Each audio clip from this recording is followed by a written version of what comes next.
Ազգային ժողովի քաղաքացիական պայմանագիր խմբակցության նախաձեռնությամբ աշխատանքի եւ սոցիալական հարցերի նախարար Արսեն Թորոսյանը ազգային ժողովում աշխատանքային քննարկում ունեցավ ոլորտի բարեփոխումների եւ առկա խնդիրների վերաբերյալ։ Նախարարը նախ խոսեց կենսաթոշակային ոլորտի բարեփոխումներից, առանձնացնելով վերջին տարիներին կառավարության կողմից ներդրված հետվճարի համակարգը, որից օգտվում են 660,000-ից ավելի նպաստառուներ եւ կենսաթոշակառուներ։ Համակարգի լավարկման արդյունքում, եթե նախկինում թիրախ հանդիսացող քաղաքացիները անկանխի գործարքների դեպքում ստանում էին 12% կամ 6,000 դրամ, հետվճարապահում այն դարձել է մինչև 20% կամ 10,000 դրամ, նշեց բանախոսը հավելելով. հետվճարի ծառայություններից օգտվող քաղաքացիների թիվն անցնում է 400,000-ը։ Նախարարը միաժամանակ հիշեցրեց, որ 2018 թվականից հետո նվազագույն կենսաթոշակը 16,000-ից դարձրել են 36,000 դրամ, իսկ 2025 թվականի վերջին միջին կենսաթոշակը կազմել է 49,500 դրամ։ Թորոսյանը խոսեց նաև կառավարության մեկ այլ որոշման մասին, ըստ որի սույն թվականի ապրիլի 1-ից բոլոր վճարումներն իրականացվելու են բացառապես անկանխիկ եղանակով,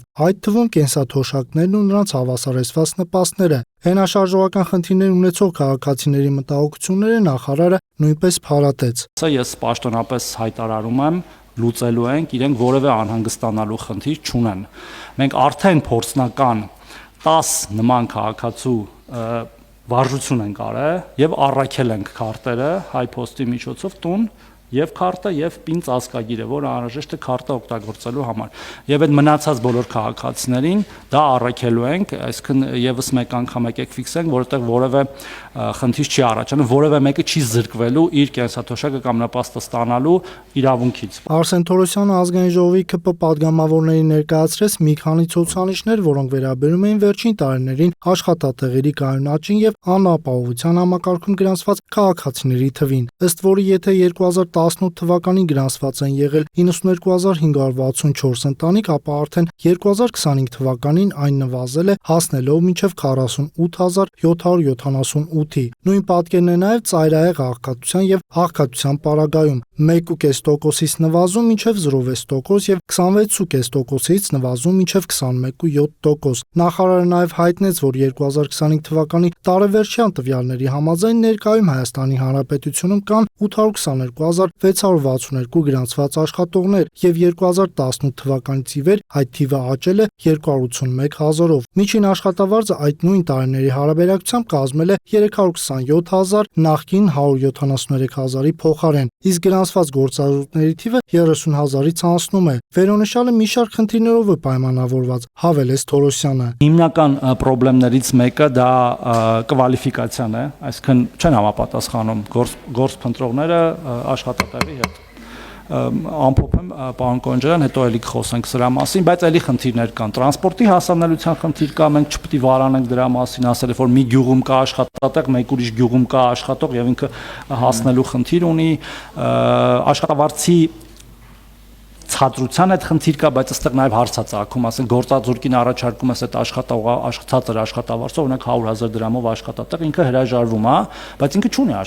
աշխատանք։ Իսկ այստեղ ուրիշ հարցածագում, ուրեմն ունի այլ եկամուտ միգուցե, եթե 100,000-ից հրաժարվում է, բայց այս թվերն էլ էլի նորից եմ կրկնում, իջնում է։ Աշխատանքային քննարկման ընթացքում պատգամավորները հետաքրքրվեցին վերջերս ընդունված նոր օրենքից։ Խոսքը հունվարի 1-ից աշխատանքային պայմանագրերը էլեկտրոնային դարձնելու մասին է։ Վերջինս հայտնեցին քաղաքացիների եւ գործատուների դժգոհությունները օրենքի կիրարկման ընթացքում առաջացած խնդիրների եւ թերությունների հետ կապված։ Թորոսյանը պարզաբան է. Ու հնարավոր է մենք գանք եւ խնդրենք ազգային ժողովին այդ մասով փոփոխություններ անել, որպեսզի իրավիճակը կայունացնենք եւ սահուն անցում կատարենք, որպեսզի մարդիկ չզրկվեն աշխատելու իրավունքից միայն այն պատճառով, որ չունեն էլեկտրոնային ստորագրություն, նաեւ հաշվի առնելով, որ մենք նոր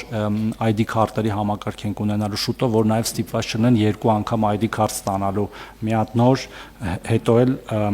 այսինքն հիմա եւ մի հատ էլ նոր տեսակի։ Արսեն Թորոսյանն անդրադարձ կատարեց կառավարության կարևոր ծրագրերից եւս մեկին, խոսքը վերաբերում է 16 միլիոնի բնակապահովման ծրագրին։ Նրա խոսքով ներկայում այդ ծրագրի շրջանակներում կա 2384 հաստատված դիմում եւ օրինակ նոյեմբերյանի Կողբ գյուղում արդեն իսկ այդ ծրագրով 280 տուն է կառուցվել։ Ծրագրում նոր ու ավելի շահավետ փոփոխություններ են նախատեսվում։ 3 բան ենք ուզում անել։ 3 խմբի համար ուզում ենք վերաբացել այս ծրագիրը։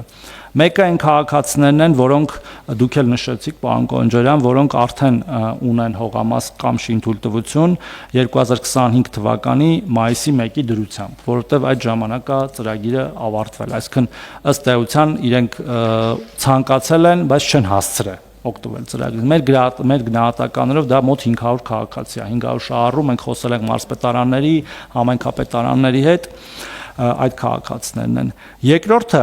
մի քիչ համաչափ զարգացում ապահովելու համար մենք այնուամենայնիվ նոր շահառուների համար մտածում ենք այն վերաբացել միայն այն համայնքներում, որտեղ ավելի քիչ տներ են կառուցվել, որպեսզի մեր գյուղերը, մեր գյուղական սահմանամերձ բնակավայրերը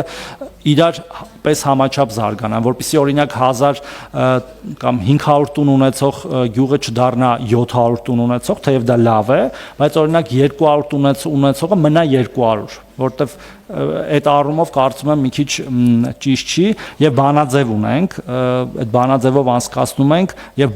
մտադիր ենք վերաբացել այդ գյուղերի համար, դա եւս մեր տպավորությամբ նաեւ քվոտաներ են իհարկե, սա մոտ եւս 500 քվոտայի մասին է խոսքը։